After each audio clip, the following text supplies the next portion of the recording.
Teachers, when apples, bananas, and potatoes, once they will be exposed to heat, to air, it will turn brown. Diba? And that's what we call as enzymatic browning. No? That's what we call as enzymatic browning, teachers. No? Enzymatic browning kasi, teachers, it is already a chemical process or a chemical reaction, no? Once it will be exposed to air with our fruits or vegetable natin. No? Kung baga, teachers, the oxidation process natin dito. No, kaya nga tinatawag sa enzymatic browning kasi po may mga enzymes po sila that prevents these fruits or vegetables to be uh, ex, um, ano yung tawag doon? Expose more on the surrounding po natin. Kaya nagba-brown po yun sila. And that, to prevent those from browning, no, minsan, di ba, yung ginagawa natin, teachers, is inilalagay dito sa tubig. Di ba, no? Tubig yung kadalasan, di ba? However, teachers, the best solution there is not soak in oil. Hindi po doon mismo sa oil natin lalagay. It should be in the calamansi, lemon, or water with vinegar po natin. Bakit po, sir? No, bakit po, sir? We have to make sure that to prevent enzymatic browning po natin, we have to make sure that all of these fruits po natin, they shall be immersed in an acidic solution.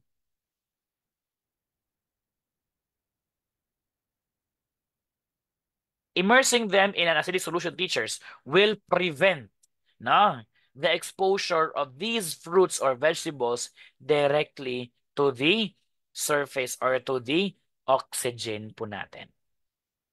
Okay? The best answer here is letter D. Soak in calamansi, lemon, or water with vinegar. Next question, teachers. Now, moving one plate of a capacitor further away from the others will blank. What will result? No? Habang papalayo yung mga plates ng capacitor natin, what will happen to the stored or to the ability to store with our capacitor? Letter A, it will decrease its capacitance. Meaning to say, bababa daw yung kanyang storage capacity. Letter B, it will increase capacitance. Uy, tataas daw. Letter C, bababa yung kanyang voltage rating. Letter D, increases mutual transductance rin dito ngayon. Teachers, natandaan niyo po dito ha. The clue word for this one is that LDR. No, long distance relationship. The more nagkakalayo, the more there's a lesser energy. Di ba? Therefore, sir, no? Ayan ka na naman, sir. Sinimulan mo naman ulit. Last time, sir, may nag-I love you na doon, ha? Ngayon, LDR na agad, sir, di ba? Ayan, teachers, habang papalayo at papalayo ang mga capacitor plates po natin with respect to their dielectrics material, ang mangyayari is that, dahil long distance relationship sila, sir, they are directly proportional. No?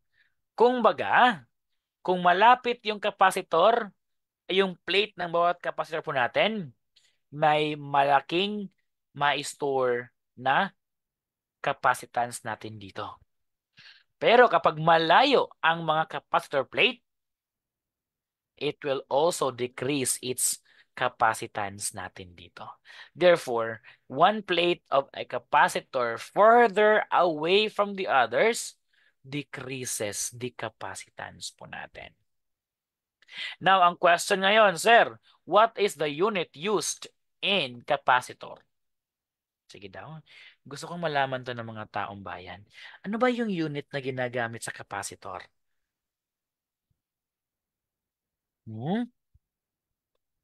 Anong unit ba? Very good, Ma'am Eileen, LPT. Walang iba kundi si letter F. Fafa. Farad. Diba? From Michael Faraday's Farad. No? Farad po, F-A-R-A-D. Si F-A-R-A-D, siya po yung unit na ginamit ng storing capacitance po natin dito ngayon. That is farad. Okay? Next question of the night, teachers, is eto po yun, ah. Sir, which of the following does not belong to the group? To the acquisition and performance in Ganye's 9 event of instruction. Teachers, paulit-ulit ang tanong na to. No? So, sir, hindi lang po para sa Prof. Ed lumabas si Ganye. No? Because Robert Ganye as well, lumabas din po siya last board exam sa TLE. Oh, 'di ba? Social ni TLE, naka Robert Gagne, 'di ba? Kasi po teacher si Robert Gagne po, naka-specialize po siya sa mga instructions po natin. No? Kaya sabi doon, si Robert Gagne, isa po siya sa mga nagpapa no, nagpo-push forward sa mga proper way of giving events or proper handling of instructions inside the classroom po natin. No? Kaya nga dito sa TESDA po teachers, ini-integrate si Robert Gagne sa kanyang 9 events of instruction. Now, nung makita ni PRC na meron pa lang Ganyes 9 event of instruction, isa lang sa board exam. No? They eventually put it in the board exam for TLE. Kaya nga minsan yung mga TLE major, nagtatanong din po yun sila. Sir, TLE ba talaga tong tinitake namin, sir? Or professional education? 'Di ba? Kasi po teachers dahil po sa mga tanungan na ganito. Now, tatandaan niyo lang po teachers kapag Prof Ed na tanungan, no? Hanapin niyo doon yung pinakamabait na sagot. 'Di ba? Pinakamabait na sagot, pinaka-considerate na sagot, no? Dapat ang papiliin po natin. Oh, 'di ba? Plastikan is the key, sabi nga nila. Now, sir, kaya nga dito hindi to pwedeng maplastikan kasi po objective type to eh. This is an objective type of question na kung saan meron talaga siyang specific nito na tanong. Which of the following does belong to the group? Unang-una teachers, according to Robert Gagne's 9 events of instruction, di ba ito yung Jerpe Pae? Tama. Have you remembered Jerpe Pae? Yes sir, no. Yun po yun dito yung teachers. Now, according to this Robert Gagne, hinahati po sa 3 bahagi yung kanyang 9 events of instruction. Di ba? 9 events, no sorry, sa 9 events of instruction niya po, hinahati po yun sa 3, tama? Kaya nga it's Jer, Pepa, di ba? Kasi those are the 3 classifications in the events of instruction. At ang unang teachers, ang una niyang tinatawag dito na event of instruction sa first group ay tinatawag natin itong preparation for learning. No? Preparation for learning. Kumbaga, we try to have this, you try to gain the learner's attention. Diba? Pangalawa, teachers, you always have to inform the objectives. Kinakailangang malaman ng mga bata na dapat yun pala yung objective niyo on that specific day. Para at least, kung matapos ka sa lesson, okay mga bata, let's go back to our objective. Ayun, to be able to, I can, ganun mga bagay na yan, di ba? At pangatlo, dito na po pumasok yung tinatawag nating recalling informations, no? Kumbaga, conditioning na to eh, no? You try to stimulate or recall the prior learning of the students natin. That is phase 1, preparation for learning. Pangalawa, teachers, no? Pangalawa, teachers, is what we call as the acquisition and performance.